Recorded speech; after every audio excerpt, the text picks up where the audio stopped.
শাহ আব্দুল আজিজ মুহাদ্দিস দেহলভী রাহমাতুল্লাহি আলাইহি ইংরেজদের বিরুদ্ধে ফতোয়া দিলেন। এই ফতোয়ার কথা যখন ইংরেজদের কানে গেল, ইংরেজদের কানে যাওয়ার পর ইংরেজদের মাথার টনক নড়ে গেল। আমাদের বিরুদ্ধে ফতোয়া দেয় কে?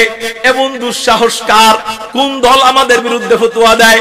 বলা হয় আপনাদের বিরুদ্ধে ফতোয়া দেয় যারা, এদের নাম হলো উলামায়ে কেরাম। কয় ওই দল আমাদের বিরুদ্ধে ফতোয়া দেয়, ওরা আমাদের সাথে জিহাদ করবে, ওদেরকে ধরো আর গ্রেফতার করো আর ফাঁসিতে ঝুলাও। ধরা হয়, গ্রেফতার করা হয়।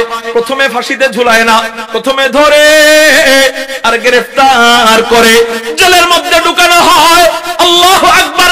এত পরিমাণ আলেমকে শুধু জিহাদের ফতোয়ায় সমর্থন দেওয়ার কারণে, এখনো জিহাদের নামে নাই, এখনো জিহাদ করে নাই, শুধু জিহাদের ফতোয়ায় সমর্থন দেওয়ার কারণে, স্বাধীনতা যুদ্ধের জিহাদ, স্বাধীনতা যুদ্ধের সমর্থনের কারণে, এই যুদ্ধের ফতোয়ায় সমর্থন করার কারণে আলেমদেরকে গ্রেফতার করা হয়। গ্রেফতার করতে করতে করতে করতে ভারতবর্ষের সমস্ত জেলখানা যখন ফিলাপ হয়ে যায়, ব্রিটিশের প্রধানকে চিঠি লেখা হয় যে এত পরিমাণ আলেমদেরকে আমরা গ্রেফতার করেছি, এত পরিমাণ আলেমদেরকে আমরা গ্রেফতার করেছি, জেলখানার মধ্যে জায়গা নাই, আপনি আমাদেরকে টাকা পয়সা দিয়ে সহায়তা করেন, আপনার টাকা পয়সা দিয়ে আমরা আরো জেলখানা তৈরি করি, জেলখানার রুম বাড়াই, যাতে করে আরো উলামায়ে কেরামদেরকে গ্রেফতার কইরা ওই রুমের ভিতরে আমরা ঢুকাইতে পারি। এই চিঠি যখন ব্রিটিশের প্রধান পড়লো, পড়ার পরে চিঠিটা ছুঁড়ে ফেলে দিয়ে বলে না না না, যে আলেমরা আমাদের বিরুদ্ধে ফতোয়া দেয় ওই আলেমদের জন্য আমাদের এত কষ্টের টাকা খরচ করব না, তাহলে ওই আলেমদেরকে গ্রেফতার করে রাখবোটা কোথায়? বলে রাখার কোনো দরকার নেই, ওই আলেমদেরকে ধরো আর ফাঁসিতে ঝুলাও। ইতিহাস বলে উলামায়ে দেওবন্দ কি করলো? বলে জিহাদের সমর্থন দেওয়ার কারণে, জিহাদ এখনো করে নাই, এই ভারতবর্ষকে হেফাজত করবার জন্য যুদ্ধের সমর্থন করার কারণে কি করা হয়? 50 লক্ষ আলেমকে এই বাংলাদেশের চট্টগ্রাম থেকে নিয়ে মুম্বাই পর্যন্ত একটা রোড গিয়েছিল, এই রোডের প্রত্যেকটা গাছের ডালে ডালে আলেমের দড়ি ঝুলানো হয়, প্রত্যেকটা আলেমকে নির্বিচারে পাখির মতো হত্যা করা হয়। এরপরেও যখন বলেন হুজুররা কি করলো জাতির জন্য, হুজুররা দেশের জন্য কি করলো, তখন বড় আফসোস লাগে। আরে যাদের জন্য তুমি দেশে সুন্দর মতো বসবাস করতেছো, যাদের জন্য বাংলাদেশ চিনলা, যাদের জন্য ভারত চিনলা, যাদের জন্য পাকিস্তান চিনলা, আজকে তাদেরকে সবচেয়ে নিচু জাতি বানায় দিছো। তোমার ঘরের দ্বার প্রান্তে তাদেরকে আনো কালেকশনের জন্য, তারপরে ফকিরের মতো বিদায় করে দাও।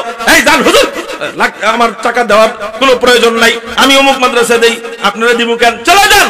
অথচ এই হুজুরের কারণে তোমার ভিটি উঠান, এই হুজুরের কারণে তোমার স্কুল আর কলেজ, এই হুজুরের কারণে আজকে তুমি নেতা। এরপর 50 লাখ আলেমকে নির্বিচারে হত্যা করা হয়, শহীদ করা হয়। শহীদ করে দেওয়ার পর ইতিপূর্বে ওদের বিরুদ্ধে যারা কথা বলেছিল, এখন কথা বলার মতো দুঃসাহস আর কেউ পাবে? কারণ আগে তো একটা সাহস ছিল, কিন্তু এখন আর সাহস তেমন কেউ পায় না। আগে সাহস ছিল কেন? মনে করছে ব্রিটিশদের সাথে আমরা সংখ্যায় যা আছি উলামায়ে কেরাম, ব্রিটিশদের সাথে কুলায় উঠবো। কিন্তু 50 লাখ আলেমকে মারার পর এখন ওই মনোবল হারিয়ে গেছে। এই মুহূর্তে আল্লাহ আরেকজন ফকিরকে দাঁড় করায় দিলেন। তিনি কে? বলে উনি ময়দানে দৌড়াদৌড়ি করার মতো মানুষ না, উনি হলেন খানকার পীর। খানকায় বসে বসে তাসবিহ জপেন এবং মানুষদের ইসলাহি তালিম দেন এবং মানুষদের আত্মার চিকিৎসা করেন। ময়দানে দৌড়াদৌড়ি উনার কাজ না।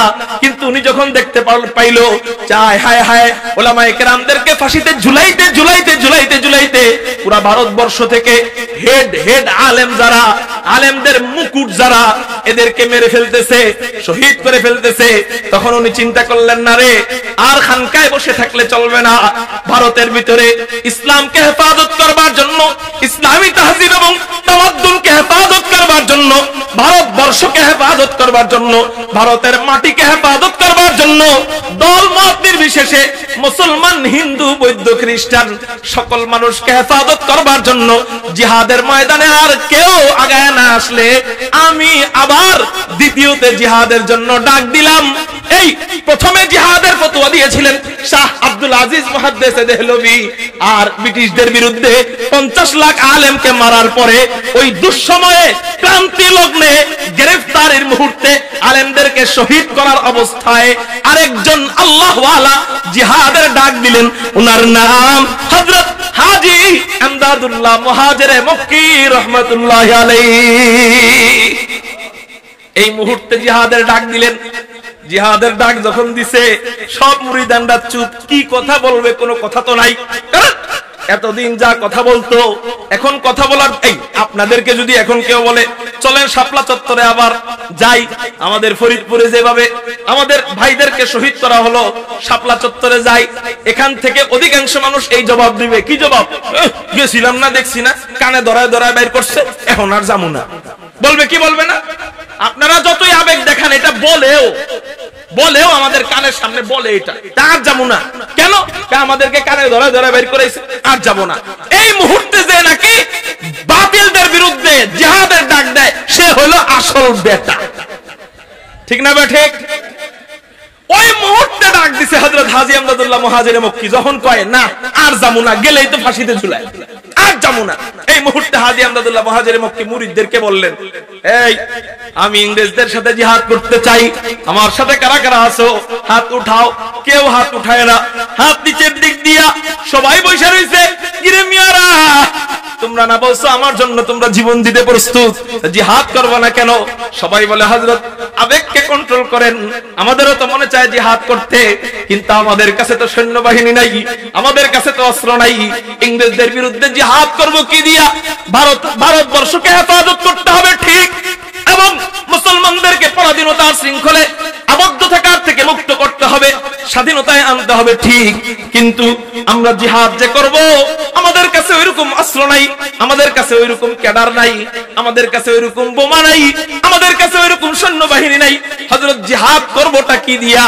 হযরত হাজী আমদাদুল্লাহ মুহাজিরে মক্কি রাহমাতুল্লাহি আলাইহি কিছুটা রাগ হয়ে বললেন, যাও, তোমাদের মতো কাপুরুষ মুরিদ আমার দরকার নাই, তোমরা চলে যাও।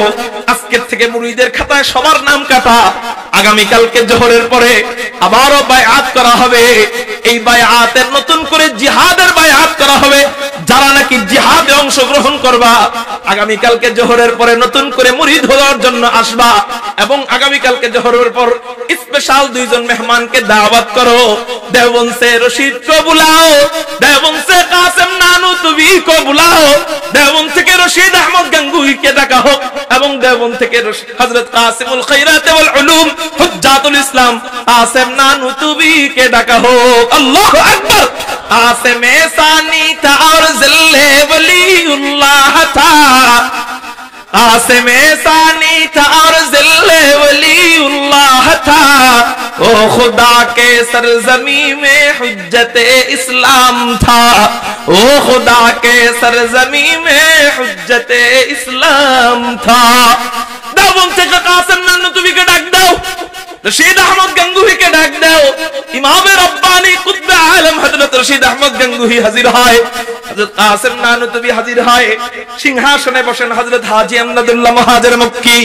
খানকার পীর প্রয়োজনে জিহাদে নাইমা যায়, খানকার পীর আল্লামা আব্দুল হক সাহেব বড় হুজুর প্রয়োজনে জিহাদের ময়দানে নামবে ইনশাআল্লাহ। বলেন এরে মুহতারাম ভাইও, যদি আমাদেরকে ডাক দেওয়া হয়, যদি আমাদেরকে মুসলমানদের রক্তকে হেফাজত করবার জন্য খানকার পীরেরা জিহাদের ময়দানে ডাক দেয়, আল্লাহর জন্য, নবীর জন্য, মুসলমান ভাইয়ের রক্তের বদলা নেওয়ার জন্য জিহাদের ময়দানে কারা কারা যেতে প্রস্তুত আছো?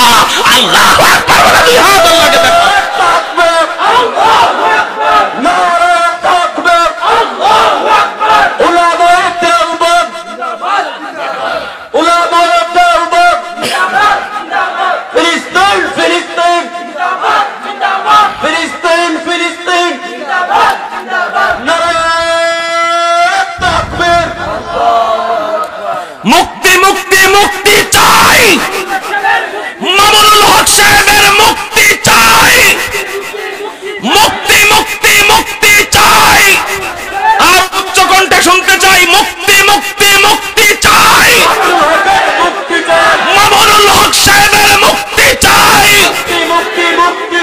নারায়ে তাকবীর, আল্লাহু আকবার, লিল্লাহি তাকবীর, আল্লাহু আকবার। আল্লাহ হযরতকে আমাদের সামনে দ্রুত ফিরিয়ে আনুক, সবাই বলি আমিন।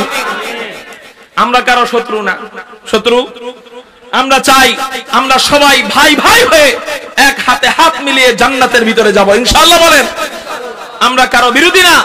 আপনাদেরকে যারা আমাদের বিরুদ্ধে উপস্থাপন করে তারাই আপনাদের বিরোধী, তারাই আপনাদের শত্রু। খোঁজ নিয়ে দেখেন, আমরা কখনো কারো খারাপ চাই না।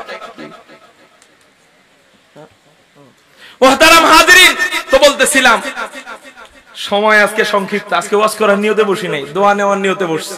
আমার ওয়াজ তো আপনারা আলহামদুলিল্লাহ নেত্রকোনায় বহুত মাহফিল করছি, শুনছেন আবার শুনবেন। আলোচনা শেষ করা জরুরি না, সবার থেকে বরকত নিতে হবে। শুধু হুজাইফি বয়ে থাকলে চলবো? সবার থেকে বরকত নিতে হবে না? আমার ভাই বসে আছে, এরপর আমার মামু মুফতি রিজওয়ান রফিকি সাহেব বসে আছে, সবাই আসবে ইনশাআল্লাহ। আমি সংক্ষেপে শেষ করে ফেলার চেষ্টা করতেছি ইনশাআল্লাহ। তো বলতেছিলাম হযরত হাজী আমদাদুল্লাহ মুহাজির মক্কি রাহমাতুল্লাহি আলাইহি পরের দিন হযরত কাসেম নানুতুবিকে বললেন, এই কাসেম নানুতুবি, ইসলামকে হেফাজত করবার জন্য, ভারতবর্ষকে হেফাজত করবার জন্য, ভারতের মুসলমানদেরকে হেফাজত করবার জন্য, ভারতের মাটিকে হেফাজত করবার জন্য এই মুহূর্তে জিহাদের ডাক দিচ্ছি আমি, আমার সাথে তোমরা কি সমর্থন করতেছো কিনা?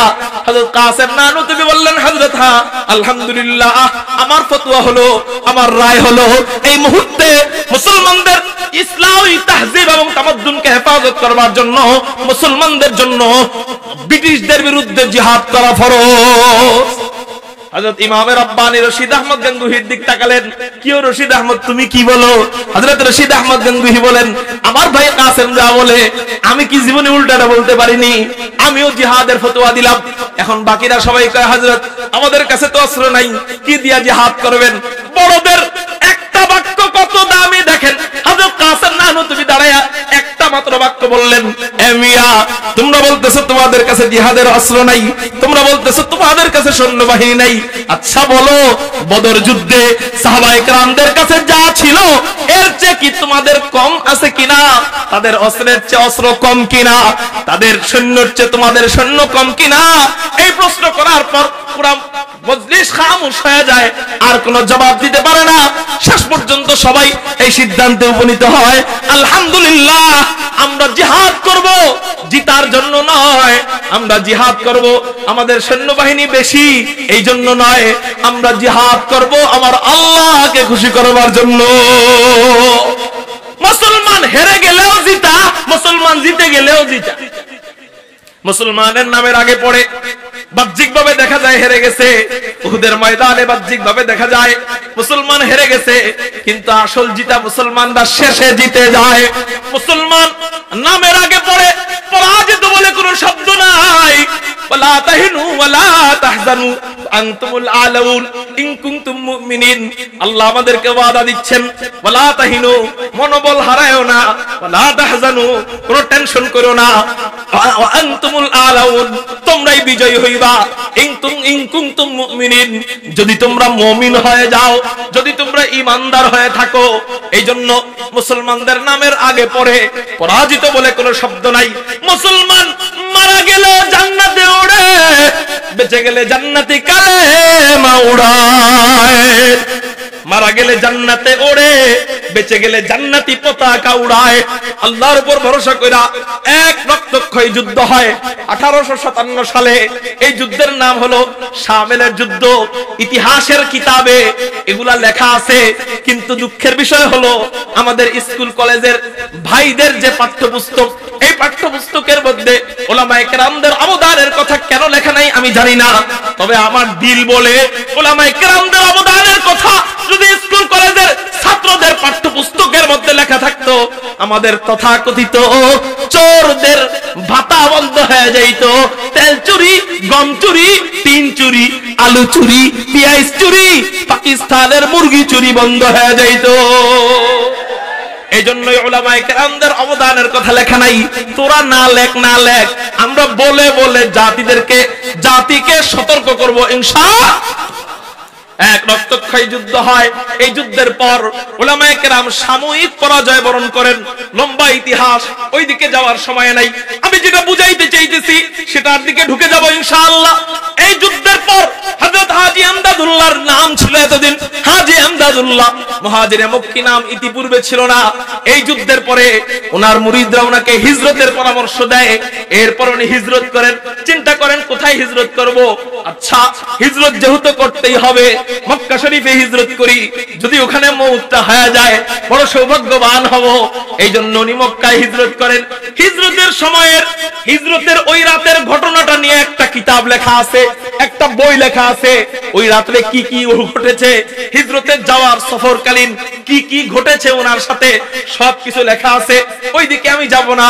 হাজী এমদাদুল্লাহ হিজরতে চলে যান, এই জন্য ওনার নাম হয়ে যায় মুহাজিরে মক্কি। এই দিক দিয়া হযরত রশিদ আহমদ গাঙ্গুহিকে গ্রেফতার করা হয়। রশিদ আহমদ গাঙ্গুহিকে গ্রেফতার করা হয়। গ্রেফতার করার পরে ওনার ব্যাপারে ছোট্ট ঘটনা বইলা, গল্প বইলা আমার বয়ান শেষ। হযরত রশিদ আহমদ গাঙ্গুহি রাহমাতুল্লাহি আলাইহি কাঠগড়ায় দাঁড়ানো, ইংরেজের জজ ওনাকে জিজ্ঞাসা করেন, এ মিয়া মৌলভী রশিদ, আপনার কাছে নাকি অস্ত্র আছে? আপনার কাছে নাকি অস্ত্র আছে? হযরত রশিদ আহমদ গাঙ্গুহি চিন্তা করলেন মনে মনে যে আসলে তো আমার কাছে অস্ত্র আছে, এখন আমি যদি বলি অস্ত্র আছে, ওরা আমারে যাবজ্জীবন কারাদণ্ড দিবে। আর যদি আমি বলি আমার কাছে অস্ত্র নাই, এটা মিথ্যা হয়ে যাবে। হায় হায়, আমাদের বুজুর্গানে কেরাম, আমাদের আকাবিরিনে কেরাম কেমন মুত্তাকি ছিলেন। ওই জায়গায় দাঁড়ায় নিজেকে বাঁচানোর জন্য মিথ্যার আশ্রয় নেন নাই। সন্দেহ লাগে এটা গুনাহ হবে কি হবে না, তারপরে ওই সন্দেহজনক জিনিস থেকে বেঁচে থাকছেন। আরে মিয়া, জেলখানায় নিজেকে বাঁচানোর জন্য মিথ্যা বলা তো জায়েজ আছে, যদি ইসলামের উপকার হয় সেখানে মিথ্যা বলা জায়েজ আছে। তারপরেও সন্দেহ লাগছে, আমি যদি এখানে মিথ্যা বলি, যদি আবার মালিক আমারে ধরে ফেলায়, তাহলে আমি কি জবাব দিব? এই জন্য উনি চিন্তা করতেছেন অস্ত্র তো ঠিকই আছে, যদি বলি অস্ত্র আছে তাহলে তো ওরা আমারে যাবজ্জীবন কারাদণ্ড দিবে। আর যদি বলি আমার কাছে অস্ত্র নাই, মিথ্যা হয়ে যাবে, জাহান্নামে চলে যেতে পারি। এই জন্য সত্য বললেও ধরা, মিথ্যা বললেও ধরা। কি করা যায়? আল্লাহ কুরআনুল কারীমের মধ্যে বলেন, ওয়াল কুরআনিল হাকীম, কুরআন হলো হিকমত ওয়ালা। এই কুরআন যারা পড়ে, এই কুরআন যারা পড়ায়, আল্লাহ তাদেরকেও হিকমত ওয়ালা বানাইয়া দেয়।